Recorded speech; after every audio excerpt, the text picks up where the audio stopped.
Christopher Robin is the latest Disney property brought to the big screen based off of a previous property that they had, and this is also a move by Disney to hopefully make us all forget about the James Gunn firing. But we never will. This film focuses on grown-up Christopher Robin. He has a lot of adult responsibilities now, he works at this job, and he needs to make money for his family, and he needs to keep working there, and that has caused him to become paranoid about his job, and he lost all sense of imagination and wonder that he had as his childhood self. And on a particularly stressful weekend, when he doesn't know what to do, Winnie the Pooh pops up back into his life, takes him back to the 100-acre wood, and hopefully he can reconnect with his childhood self there. I was a big fan of Winnie the Pooh growing up. Obviously, I got a little bit older, so I lost touch with it, but I really do appreciate what that franchise was able to do with my childhood, especially with the 2011 movie, which I recently rewatched, and it's still pretty good. So I was pretty interested to see what Mark Forrester and Disney were going to be able to do with this story, especially since the trailers looked very promising to me, and walking out of this film, I can say that it is another sweet and charming film from the Winnie the Pooh franchise. It fits right in with the other films that we've gotten from the past, and also the Winnie the Pooh TV show. I just want to say really quickly, Ewan McGregor did a fantastic job as grown-up Christopher Robin, in my opinion. He's not trying to be Christopher Robin that we always know, obviously. He has to be a little bit more stressed and a little bit more lost, and he has to basically find out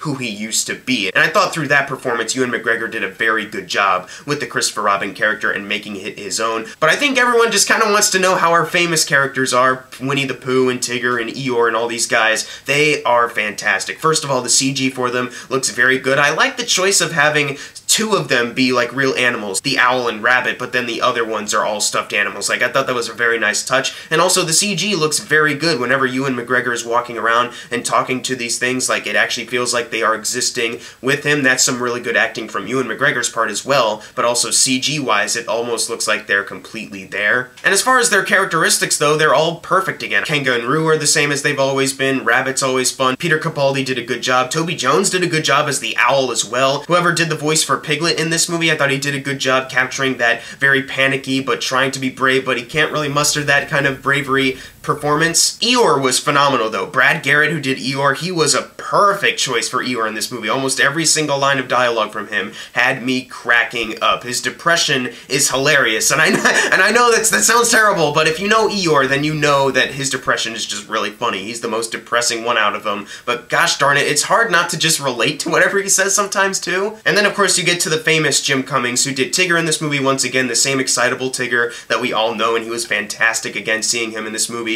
And he even does the little song at one point, and I was like, thank you. But also, Winnie the Pooh, the legend himself, Winnie the Pooh. Jim Cummings does a fantastic job doing the voices again. It's been a long time for him to be doing these voices, but Winnie the Pooh and Tigger, he still completely nails doing those voices. He's a phenomenal voice actor, and I can't see anyone else playing Winnie the Pooh. He's just got such a great voice for the simplistic, easy-minded character who's able to hit you in the feels. There are several moments in this movie, too, where I was starting to tear up a bit, like, oh, that's Winnie the Pooh. I wouldn't say full-on cry. This isn't like a tear-jerker film like Coco or Up was, but this is a very touching film that you could potentially start to feel tears start to swell up, but they won't drop. So seeing these characters back again was great, and seeing how they treated the Christopher Robin character was very good to me. The CGI looked very good for them also. The cinematography also looks very good, certain shots they capture, but also I love the way they played with the color palette. Here and there it'll be really dark and gloomy, but then other places it'll be nice and shiny and bright,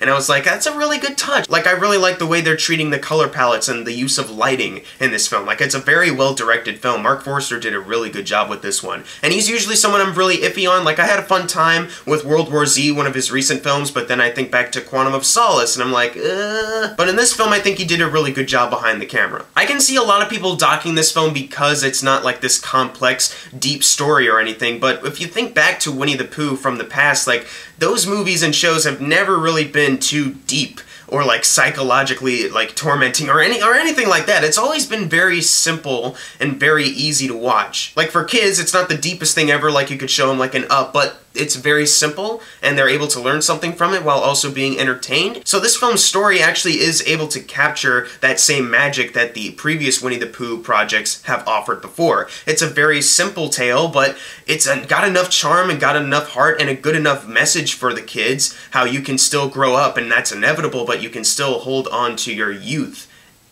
Like, that's a really good message, especially, like, to some of the people growing up in the audience. Like, I don't know, an 18-year-old who's about to enter his last year in high school and maybe doesn't know what to do in college yet.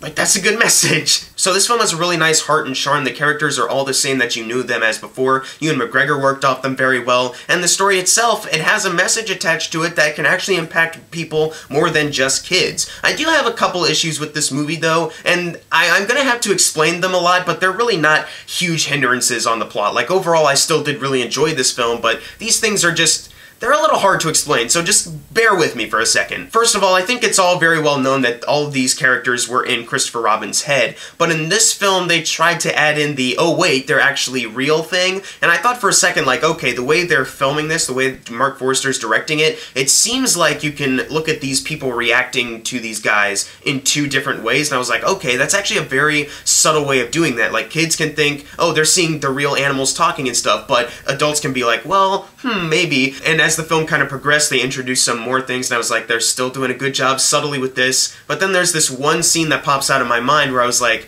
okay, well, I can't really explain that one. Like, it doesn't really fit in with what it seemed like you guys were trying to do previously. And there's also another part near the end where I was like, yeah, I can't really defend that part. But for the most part, I think they did a good job with it. It's just those scenes kind of stuck out, and I think they could have been reworked so the whole thing could be just a little bit more subtle. And also the overall setup of the conflict of this film, I honestly thought it was a good idea to have Christopher Robin be overworked, but he also is financially secure enough to be back with his family, but he just has grown this paranoia where he has to be continuing to work. I thought that would have been a good idea, but the way they set it up in this film is that he's always in fear of losing his job. If he's not working, then he could get fired, and he works for this really douchebag Mark Gatiss, who's very over the top, but he's also threatening Christopher Robin like, hey, now everyone's jobs are on your hands now, like, you gotta come up with a solution, and it's that typical kind of business idea that we've seen before. The innocent good guy is just constantly pressured by work, and when he goes home to his family, it's like, I can't go away this weekend to the cottage, I gotta stay here, and Haley Atwell gets upset like, oh, you're never with us anymore, and the daughter's also upset, and Haley Atwell is good in this movie. Like, she did a good job as the wife, and also the young girl also did a good job in this movie. It's just that the conflict there is just a little bit poorly executed. I can understand one part of it where they're like, well, why can't you just bring the work to the cottage, and that way you can hang out with us, but then you can continue working at home just for a bit. I can understand that argument, but it's kind of breezed over, and they make it seem like Christopher Robin kind of has a choice in the matter, but really, if Christopher Robin just said like, hey, this douchebag is gonna fire me if I don't do this, and I'm the only one bringing money home, it's just, it felt a little bit generic business story stuff that we've seen in other family films before. Obviously, this isn't as bad, and there are parts of it that I liked. It's just that overall, I think they could have executed it just a little bit better. Overall, though, this movie's got some good direction, some really good CGI. The characters are all fantastic, especially Winnie the Pooh. My heart breaks for him all the time. And the score by Jeff Sinelli and John Bryan is also very good to listen to as well. It adds a lot of nice moments to the film.